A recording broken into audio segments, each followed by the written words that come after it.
Step 1. We admitted we were powerless over alcohol, that our lives had become unmanageable. Who likes to admit total defeat? Almost no one, of course. All natural instincts rebel against the idea of personal powerlessness. It is truly horrible to admit that, with a drink in our hand, we have warped our minds into such a destructive obsession with drinking that only an act of providence can free us from it. There is no other bankruptcy like this one. Alcohol, now our most ruthless creditor, strips us of all self-confidence and all will to resist its demands. Once this harsh reality is accepted, our bankruptcy as human beings is complete. But upon entering AA, we soon adopt another perspective on this utter humiliation. We realize that only through total defeat can we take our first steps toward liberation and strength. The admission of our personal powerlessness turns out to be, in the end, the secure foundation on which a happy and useful life can be built. We know that there are few benefits an alcoholic can expect from joining AA unless he has accepted from the outset his devastating weakness and all its consequences. Until he humbles himself in this way, his sobriety, if he achieves it, will be precarious. He will not find true happiness. This is one of the realities of AA life, proven beyond doubt by vast experience. The principle that we will not find lasting strength until we have admitted total defeat is the main root from which our society has sprung and flourished. When forced to admit defeat, most of us rebelled. We had come to AA hoping to be taught how to have confidence in ourselves. Then we were told that, when it came to alcohol, confidence in ourselves was worthless. In fact, it was a great disadvantage. Our sponsors told us we were victims of a mental obsession so subtly powerful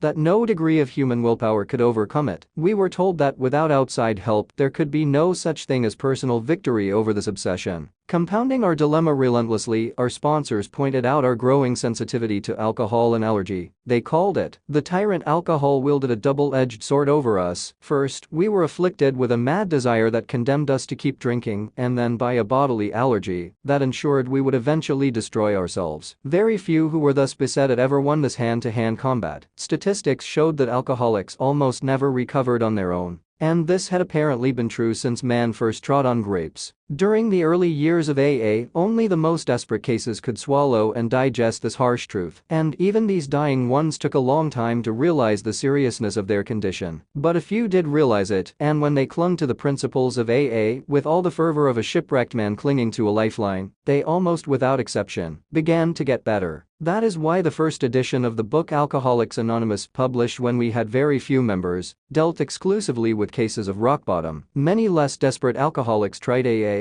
but it didn't work for them because they couldn't admit their powerlessness. It is with tremendous satisfaction that I can report that the situation changed in the years that followed. Alcoholics who still had their health, their families, their jobs, and even 2 cars in their garage began to recognize their alcoholism. As this trend grew, they were joined by young people who could hardly be considered potential alcoholics. All of them were spared the 10 or 15 years of hell that the rest of us had gone through. Since step 1 requires us to admit that our lives had become unmanageable, how could people like that take this step? It was clearly necessary to raise the bottom that the rest of us had hit to the point where it would hit them. By reviewing our drinking histories, we could prove that years before we realized it, we were already out of control, that even then our drinking was not a mere habit, but was in fact the beginning of a fatal progression. To those who still doubted, we could say, maybe you're not an alcoholic. Why don't you try to continue drinking in a controlled manner, keeping in mind, in the meantime, what we have told you about alcoholism? This attitude produced immediate and practical results. It was then discovered that when an alcoholic had planted in another's mind the idea of the true nature of his disease, that person could never be the same again. After each binge, he would say to himself, maybe those AA people were right.